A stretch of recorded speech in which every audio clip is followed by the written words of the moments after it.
Então, hoje o nosso tema da nossa catequese é o céu. A gente falou sobre o inferno, sobre o purgatório, agora vamos falar sobre o céu.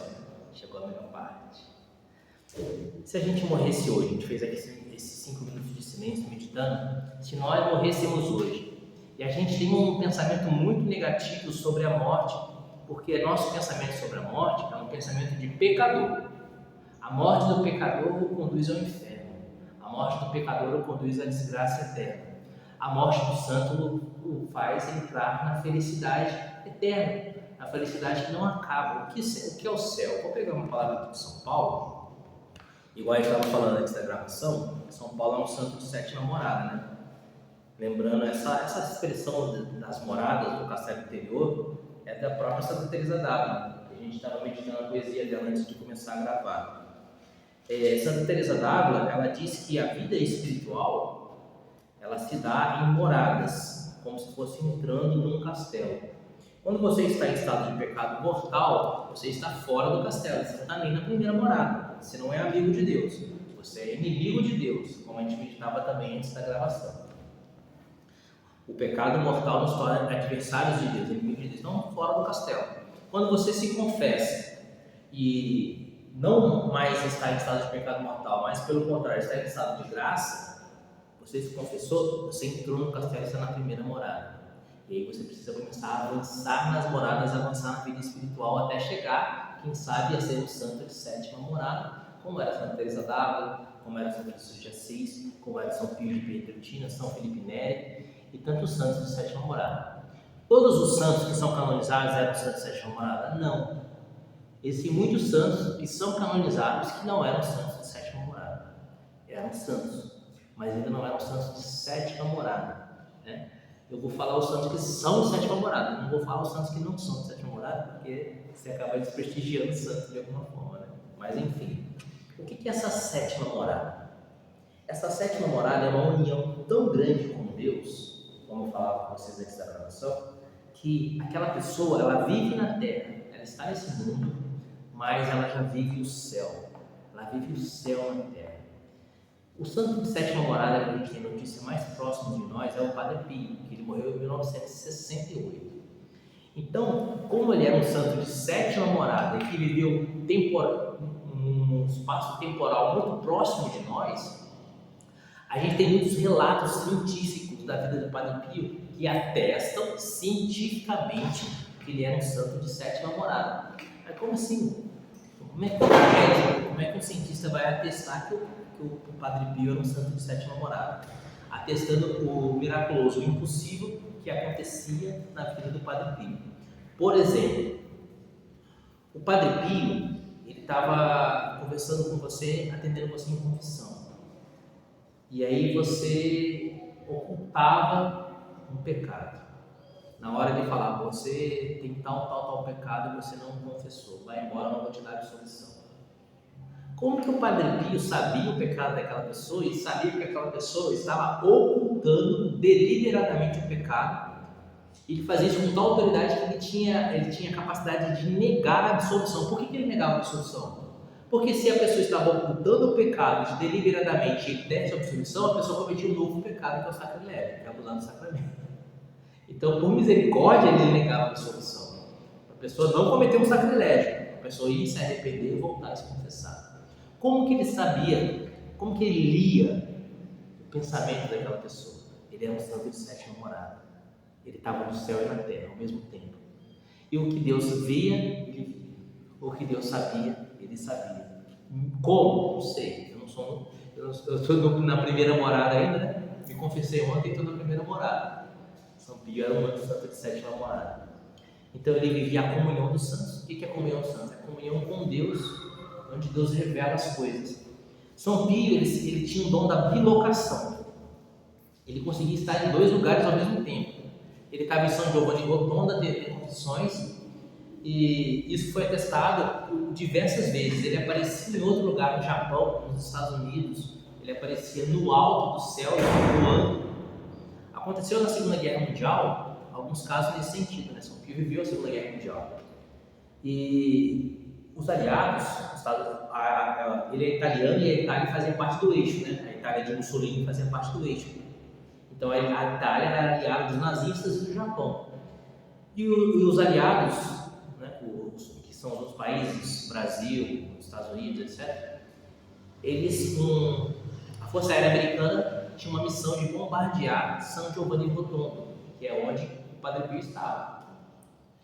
E aí as aeronaves americanas sobrevoando São Giovanni Rotondo para jogar mísseis sobre São Giovanni Rotondo, viram no alto dos céus voando um freio, balançando a mão e dizendo que não, e eles não conseguiam acionar os mísseis.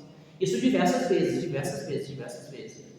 Acabou a guerra, o militar americano voltou para os Estados Unidos, e lá nos Estados Unidos ele viu uma foto do Padre Pio. Ele falou assim: nossa, esse é o freio que eu vi voando no céu da Segunda Guerra. E ele foi para a Itália e falou assim: eu quero conhecer esse homem. Ele era protestante, não era católico, ele era protestante.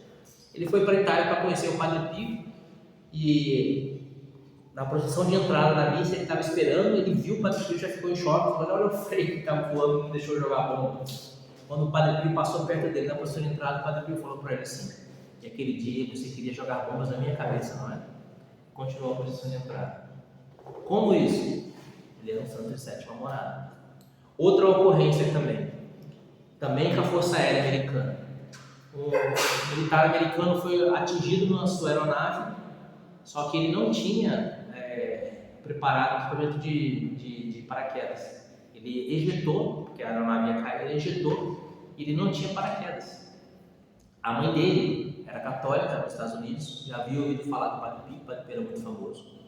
E a mãe dele rezava sempre que o Padre Pio protegesse ele na guerra. Sempre rezava com o Padre Pio. Ele caiu, se precipitando para morrer. Ele viu no alto dos céus um freio, e esse freio segurou como se fosse um copo e o levou até o chão e colocou ele no chão. Ele não se esborrachou. E ele chegou no quartel e falou com os outros militares: o meu avião foi abatido, eu me ejetei, não consegui acionar o paraquedas, e apareceu um freio, e o freio me pegou no colo e me colocou no chão. Mas cara, você está maluco? Eu estou maluco, mas meu avião está destruído, eu estou aqui vivo e meu paraquedas está fechado. E aí? Explica isso. E ninguém tinha explicação, porque de fato o avião dele caiu, se explodiu, o paraquedas dele estava na mochila fechado, e ele estava em pé, vivo e íntegro no quartel. E aí? E aí eles ouviram falar de São Giovanni Rotondo, do Padre Pio. Depois da guerra eles foram lá em São Giovanni, todo o pelotão, e ele reconheceu no Padre Pio o freio que apareceu nos ares, o pegou no colo e colocou no chão. E São Santo de sétima morada, ele vivia o céu na terra. Ele estava na terra, mas o coração dele estava no céu. E o santo de sétima morada, como São Paulo também é um santo de sétima morada, São Paulo vai dizer: conheci um homem certa vez que foi arrebatado aos sétimos céus. Né? São Paulo estava falando dele mesmo, da sua experiência mística na sétima morada. Só que ele não fala o nome dele por humildade. Vamos pegar um trecho aqui da 2 Coríntios, capítulo 2, versículo 9. São Paulo vai dizer assim, coisas que os olhos não viram, nem os ouvidos ouviram, nem o coração humano imaginou. Tais são os bens que Deus tem preparado para aqueles que o amam. São Paulo está falando da glória do céu, porque ele viu a glória do céu, ele era um santo de sétima morada. Então ele diz: coisas que os olhos nunca viram, coisas que os ouvidos nunca ouviram, coisas que o coração humano jamais imaginou, é o que Deus tem preparado para aqueles que o amam. A gente deseja o céu de verdade, como Santa Teresa d'Ávila, como São Paulo, como todos os santos, como o rei Davi desejava o céu. São Paulo depois vai dizer, coloquei até ali para você, Filipenses 1:21, para mim viver é Cristo e morrer é lucro. Por que São Paulo dizia que morrer é lucro? Porque ele havia visto o céu e sabia o que era o céu. Outro santo de sétima morada que a gente tem história, Santo Antônio de Pádua, ou Santo Antônio de Lisboa, né? Na verdade ele nasceu em Lisboa e viveu grande parte do seu ministério em Pádua. Tem gente que acha que ele viveu sempre em Pádua, na verdade não, ele foi missionário, ele ia muito à França e também por outros lugares da Itália, sempre estava também em Assis com São Francisco, porque ele é contemporâneo de São Francisco, ele conheceu São Francisco. Santo Antônio de Pádua, antes de ser franciscano, quando ele era agostiniano, e antes de chamar Antônio, o nome dele era Fernando de Bulhões, quando ele era o padre Fernando, ainda em Lisboa, ainda nos agostinianos, ele já era um santo de sétima morada e desejava entrar no céu. Por isso que ele se tornou franciscano. Por quê? Porque ele, em Lisboa, via os franciscanos irem para o Marrocos. Você sabe que Lisboa dá ao mar, né? Então é muito propício para a navegação. Então os franciscanos saíram da Itália, iam para Portugal, para ir em Lisboa, ingressar em navios para ir evangelizar os Marrocos, o país Marrocos está no norte da África. Eles iam e voltavam em caixões, iam e voltavam em caixões, iam e voltavam em caixões, porque a Marrocos era um país muçulmano e os muçulmanos assassinavam eles eram martirizados. E São Antônio, na época, o padre Fernando de Bulhões, olhava aquilo lá, vai os franciscanos vivos, volta os franciscanos mortos, vai os franciscanos vivos, volta os franciscanos mortos. Ele tinha aquele desejo do céu, falou assim, essa é a minha oportunidade de ir para o céu. Eu vou ser franciscano. Foi para o Marrocos e voltou vivo. Ele ficou doente no Marrocos, não conseguiu pregar, e aí no Marrocos foi colocado num navio de volta para Portugal. Só que aí o navio naufragou e ele acabou desembarcando na Itália. Mas enfim, o desejo que ele tinha do céu, né? Vivo já fora de mim, desde que morro de amor, porque não vivo em mim, mas vivo no Senhor que me escolheu para si. Quando o coração lhe dei com terno amor, encontrei que morro porque não morro, vivo sem viver em mim. E aí de Santa Teresa d'Ávila, e tão alta vida espero, que morro porque não morro, vivo sem viver em mim. E aí Santa Teresa d'Ávila faz uma meditação sobre o que é essa vida aqui presente. Ó, que longa é esta vida, que duros esses desterros, esse cárcere, esse ferro onde a alma está metida. Só de imaginar a saída que causa dor tão sentida, ou seja, ela desejava tanto passar pela morte para entrar no céu, que só de pensar em passar pela morte e entrar no céu, ela sentia tanto sofrimento, tanta dor de estar aqui ainda nessa vida, que ela dizia que eu morro porque não morro, vivo sem viver em mim. A vida aqui para Santa Teresa d'Ávila era uma morte, porque a vida dela mesma estava no céu, ela vivia no céu, vivo sem viver em mim.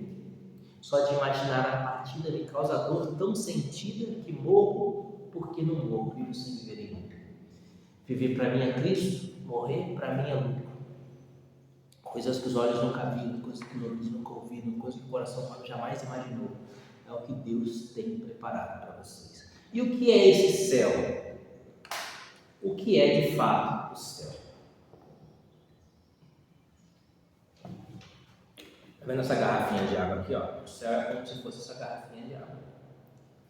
Ó, vou mostrar para vocês como é que é a nossa vida nesse mundo. Nossa vida nesse mundo é assim, ó. Calma, tá chegando.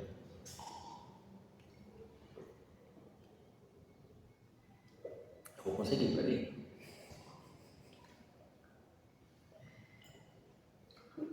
Pronto, aqui a nossa vida nesse mundo é assim, ó. Vocês estão vendo que tem um pouquinho de água aqui no fundo da garrafa, né? Só um pouquinho, né? A vida nesse mundo é um pouco menos ainda. Aí, ó. Essa garrafa é a nossa alma. Certo? Essa garrafinha aqui é a nossa alma. E essa aguinha aqui é a felicidade. Nesse mundo, quando você é um grande santo, um santo de sétima morada, você consegue alcançar essa água aqui no fundo da garrafa. Essa felicidade. A felicidade verdadeira tem um nome, que é Jesus, né? Só Jesus é felicidade. O resto tudo é ilusão. Se você for um grande santo, você alcança esse pouquinho de água nessa vida aqui.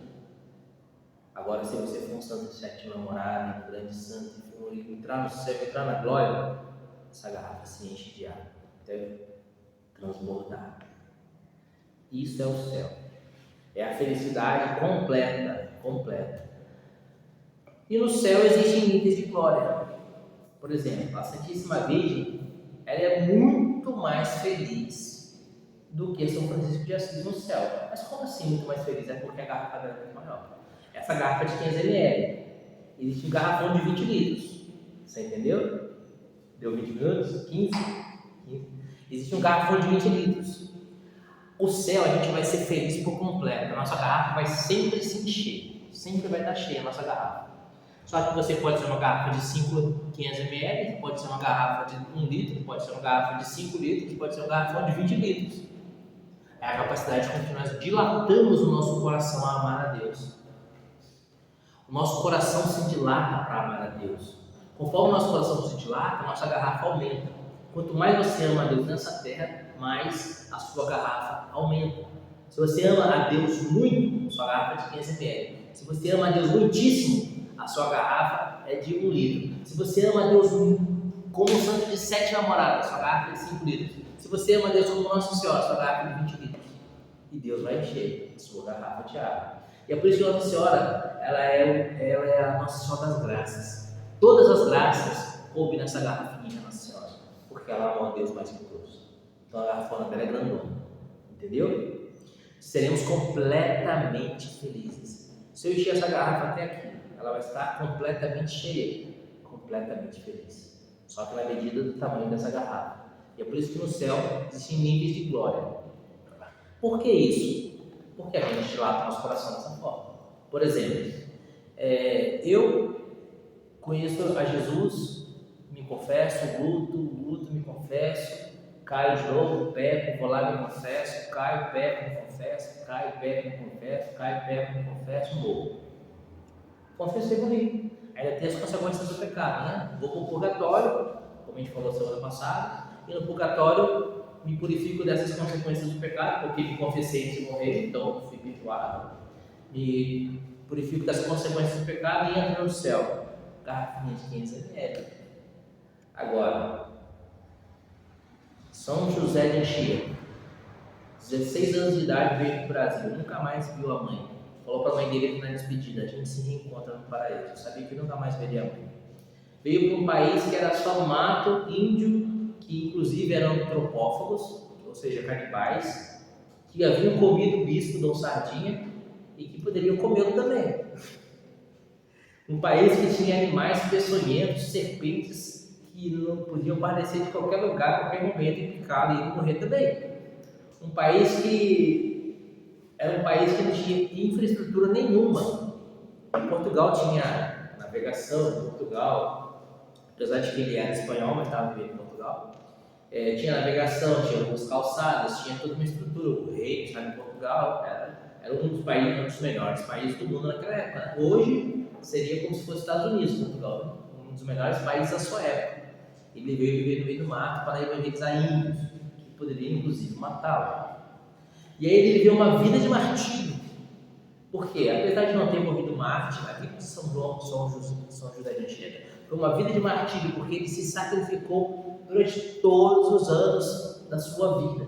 E ele era um gênio, enfiado no meio do mato, um gênio. De tal forma que quando ele esteve preso lá no litoral, aqui no litoral norte, a Confederação dos Tamoios o sequestraram, né? Ele ficou meses preso lá.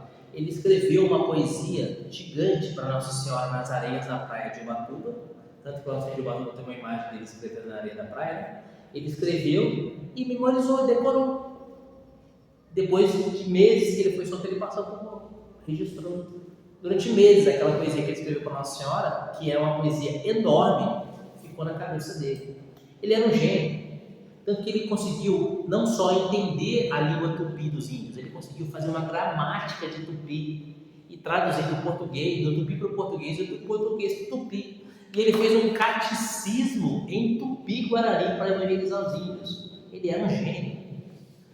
Então um cara que viveu uma vida dessa morre, será que a garrafinha dele vai ser igual a minha, que passei pelo purgatório, etc. Por isso que dilatou o coração, né? Isso sem falar dos mártires e etc.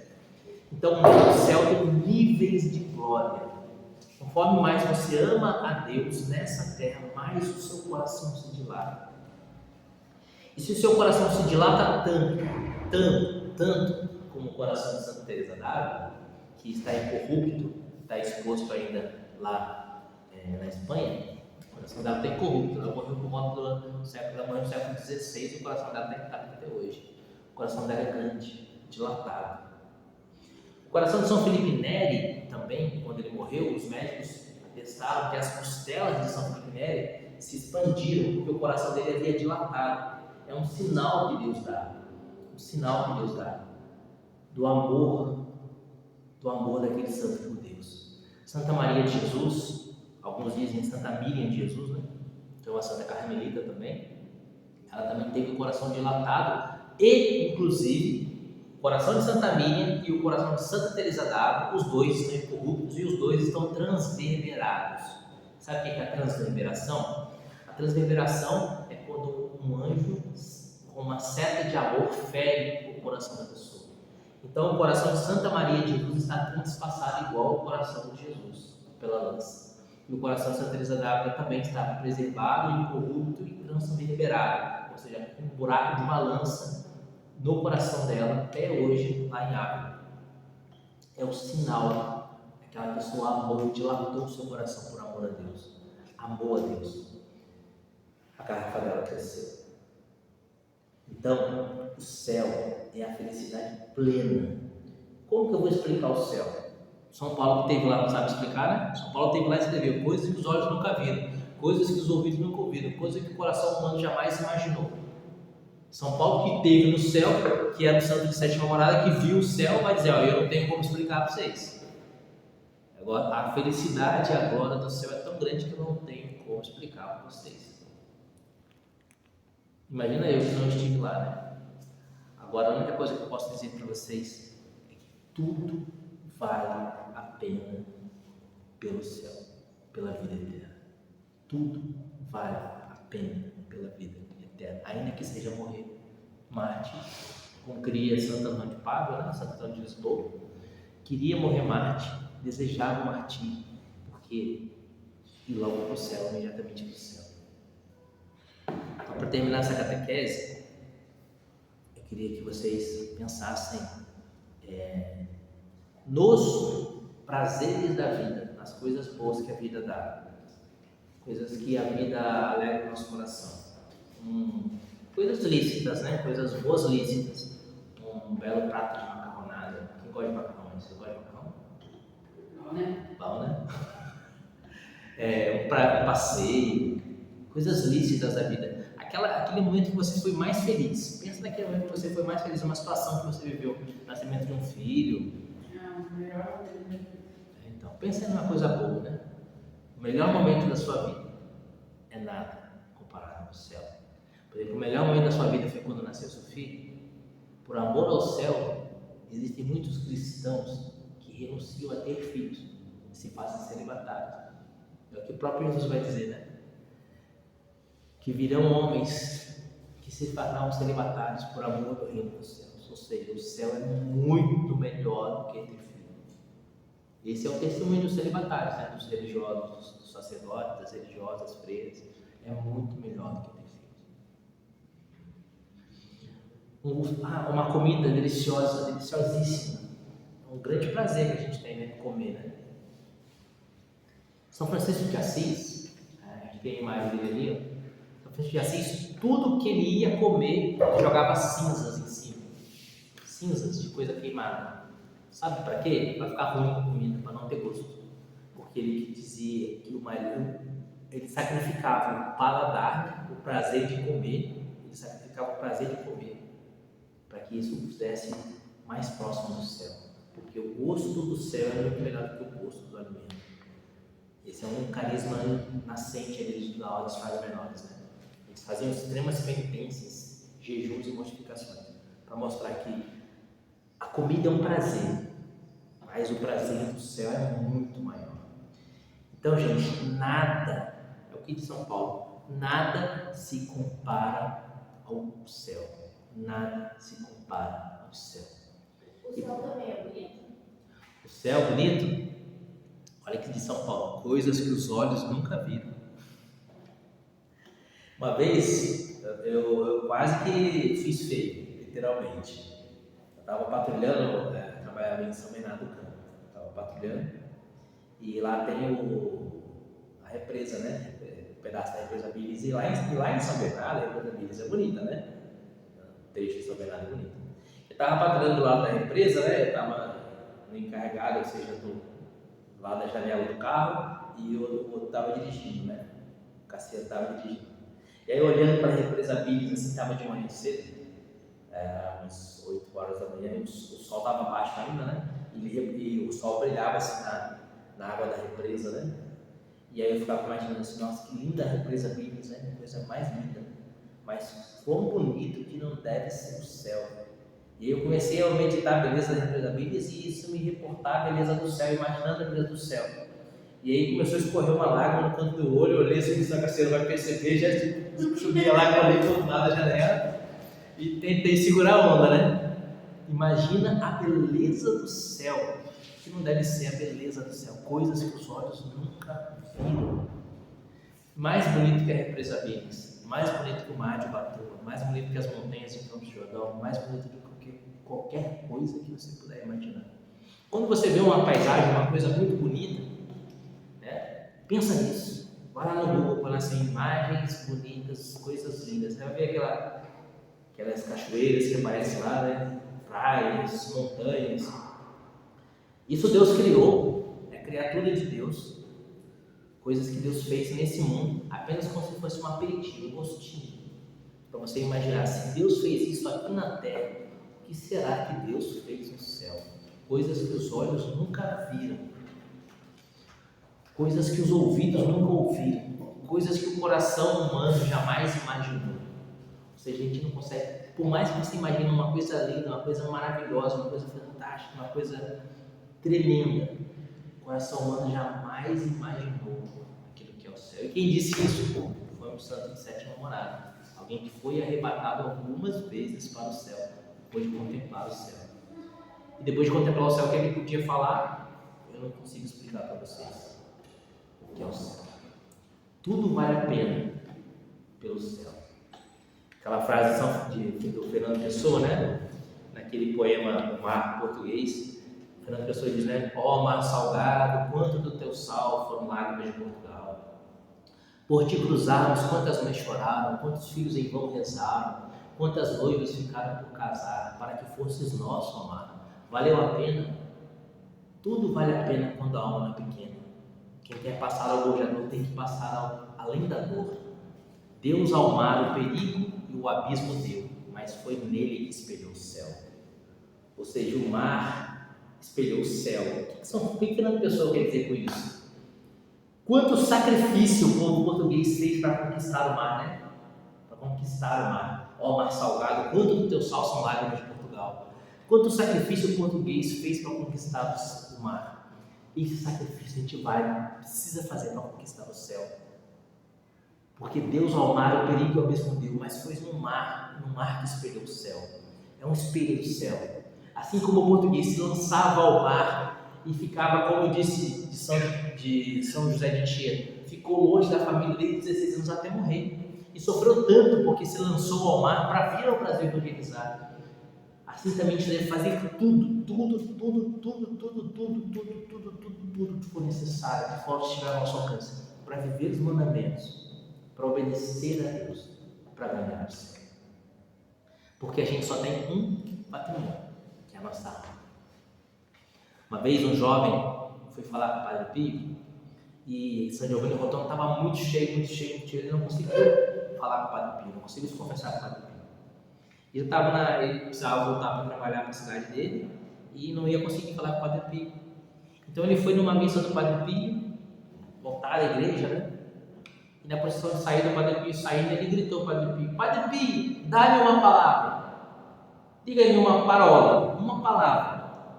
Já que eu não vou conseguir falar com o senhor, ele gritou, tentou: Padre Pio, na parola. E o Padre Pio olhou para ele e disse: salva a tua alma. Foi embora. É a única coisa que importa. Salva a tua alma. Porque o céu é tremendo. E um dos maiores, ou maior, não um dos maiores, o maior sofrimento das almas do inferno é saber que estão no inferno, sendo que por tão pouco poderiam estar no céu. Por uma confissão que fizessem, poderiam estar no céu. E um dos maiores sofrimentos, ou o maior sofrimento das almas do purgatório, é o desejo de estar no céu. É esse desejo de Santa Teresa d'Ávila. Vivo já fora de mim, desde de morro de amor. Porque vive no Senhor que me escolheu para si. O Senhor te escolheu para Ele. Você é eleição de Deus, você é eleito de Deus. Deus tem um lugar para você no céu. Vale a pena. Tudo vale a pena. Se a alma não for pequena, como dizia São Francisco não. Como dizia Fernando Pessoa, o poeta Fernando Pessoa.